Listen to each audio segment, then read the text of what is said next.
Apakah istrinya bangga punya suami menjadi wakil presiden tapi di mana-mana ditolak? Bahkan pernah ada ibu-ibu, ada mak-mak dalam masyarakat mendengar dia bicara itu, mak-mak itu bilang apa? Sambil nyapu, ingat saya, sambil nyapu, apaan? Bayangin Bung, apaan? Nggak perlu sama orang kayak lu gitu.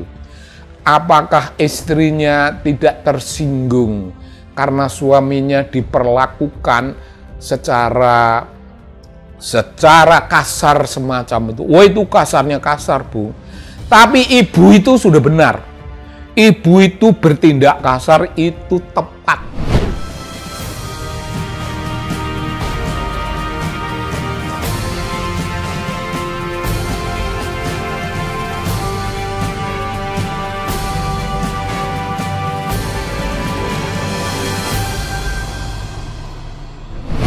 Siap, salam dari TV Anak Bangsa lagi. Salam Bung, salam itu penting. Salam itu penting Bung. Kita berbagi kesadaran politik. Kita berbagi kepentingan-kepentingan menyehatkan cara pandang politik kita dalam masyarakat kita. Lalu begini Bung. Kita ini, saya khususnya bukan pendukungnya Gibran. Gila boh. Gila boh. Kita menjadi pendukung Gibran. Tidak, Bung. Tidak. Bukan. Sama sekali bukan. Tapi dua kekuatan itu, presiden dan wakilnya itu, kelihatannya sekarang berada dalam ketegangan-ketegangan yang tidak dinyatakan. Ketegangannya tidak dinyatakan tapi terasa bagi kita. Lalu kekuasaan antara presiden dan wakil presiden itu tidak dibagi, presiden tidak menyatakan kepentingannya kepada wakil presiden. Begitu wakil presiden itu namanya Bung, being marginalized. Being marginalized. Itu menjadi orang eksil. Eksil itu dari kata exile. Diasingkan. Diasingkan, Bung. Dia tidak diasingkan secara fisik. Gibran itu merasa asing dalam masyarakat yang penuh kesibukan, dalam masyarakat yang penuh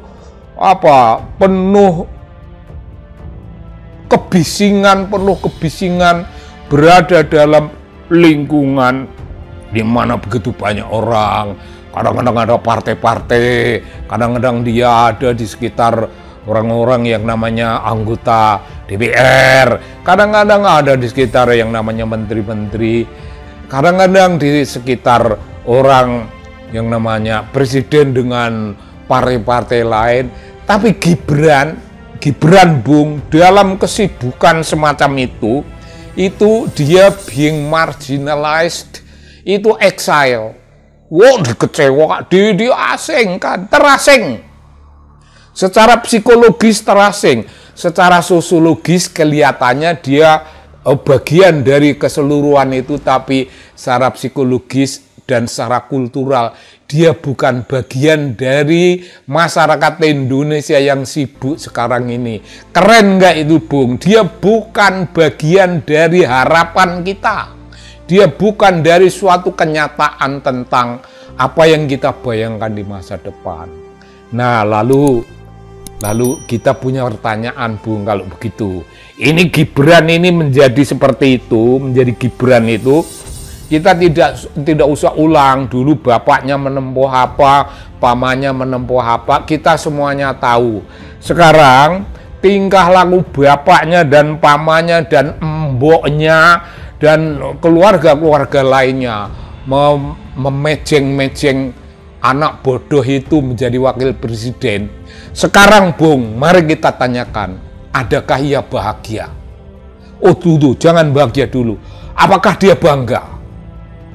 Apakah Gibran itu bangga? Mungkin kalau Gibran bangga Bung, karena dia tidak mengerti persoalan tentang dirinya.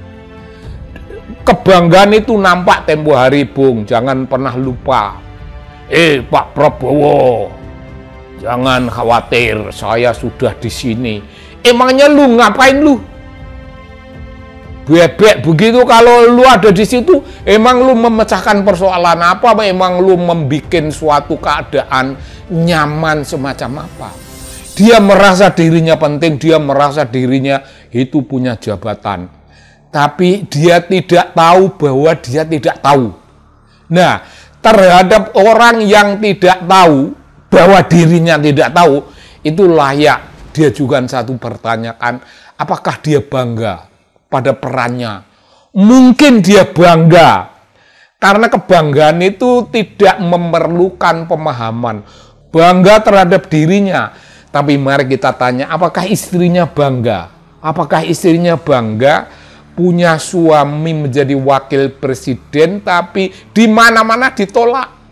Bahkan pernah ada ibu-ibu, ada mak-mak dalam masyarakat, mendengar dia bicara itu, mak-mak itu bilang apa? Sambil nyapu, ingat saya, sambil nyapu, apaan? Bayangin Bung, apaan? Nggak perlu sama orang kayak lu gitu. Apakah istrinya tidak tersinggung karena suaminya diperlakukan secara kasar semacam itu? Wah, itu kasarnya kasar, Bu. Tapi ibu itu sudah benar. Ibu itu bertindak kasar itu tepat. Kalau ibu bertindak lemah lambui, salah. Kasar itulah pekerjaan. Kasar itulah reaksi yang tepat. Jadi pertanyaannya, istri Gibran bangga punya suami seperti itu. Lalu kalau jawabannya semuanya bangga, seperti Gibran juga bangga. Tapi apakah kebanggaan itu menimbulkan rasa bahagia? Nah ini Bung, pertanyaan itu makin mendalam. Dan kalau ditelusur dari sudut itu, Gibran tidak diundang rapat, tidak diberitahu nanti orang harus pakai dasi apa, nggak diberitahu sesudah bingung di situ. Itu artinya itu dijadikan orang eksil tadi itu dijadikan orang asing di dalam lingkungan kita sendiri, orang asing dalam birokrasi kita, ditolak. Istrinya nggak tersinggung semacam itu. Lalu apakah bapaknya, Bung, bapaknya yang mendesain kepentingan politik semacam itu karena bapaknya gagal total minta jabatan periode ketiga? Ya sudah, kalau gagal total, anaknya yang jadi wapres, nanti Prabowo direncana oleh mereka Prabowo tidak akan sehat, dan dalam setahun 2 tahun Prabowo akan dilengserkan. Anaknya itu yang bodoh itu akan menjadi presiden, tapi the real presiden itu bapaknya. Kira-kira macam gitu, Bung. Tapi ini keliru total. Mereka lupa bahwa di Republik ini ada para mantan tentara, mantan pejabat tinggi militer, itu orang-orang yang mengajukan surat kepada DPR, yang sekarang ini surat yang keduanya baru diajukan lagi kepada DPR, didesakkan supaya si Gibran ini dilorot. Tahu Bung, dilorot itu dipecat itu ditarik dari jabatannya. Udah nggak usah pakai bahasa-bahasa politik yang mutakhir. Dilorot, dijatuhin, dianggap nggak ada guna-gunanya, nggak penting-penting sama sekali. Bung, orang yang merasa dirinya penting tapi tidak dianggap penting oleh orang lain, adakah ia bahagia? Nah, begitu Bung. Pun sampai kepada sang kaisang itu yang sombongnya, kayak gitu Bung. Ini pembicaraan ini tidak hanya menyangkut si Gibran, ini menyangkut keluarga Jokowi pada umumnya. Apakah Jokowi bahagia punya anak? Apakah Jokowi tidak tahu bahwa anaknya bodoh? Ya tahulah, Anaknya nggak pernah baca, anaknya itu nggak punya buku, Bung. Manusia modern di zaman modern hidup dalam tatanan semacam ini, tidak bersentuhan dengan buku, tapi mungkin mainan mobil-mobilan, mainan kucing-kucingan, mainan dia punya. Dan apa yang mau dibanggakan ayahnya tentang anaknya itu?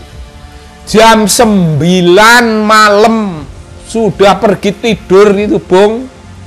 Waktu jadi wali kota jam 9 itu sudah tidur. Bung, itu pemimpin blow-on seperti apa? Republik kok pernah mengalami nasib seburuk-buruknya memiliki pemimpin yang jam 9 malam sudah tidur.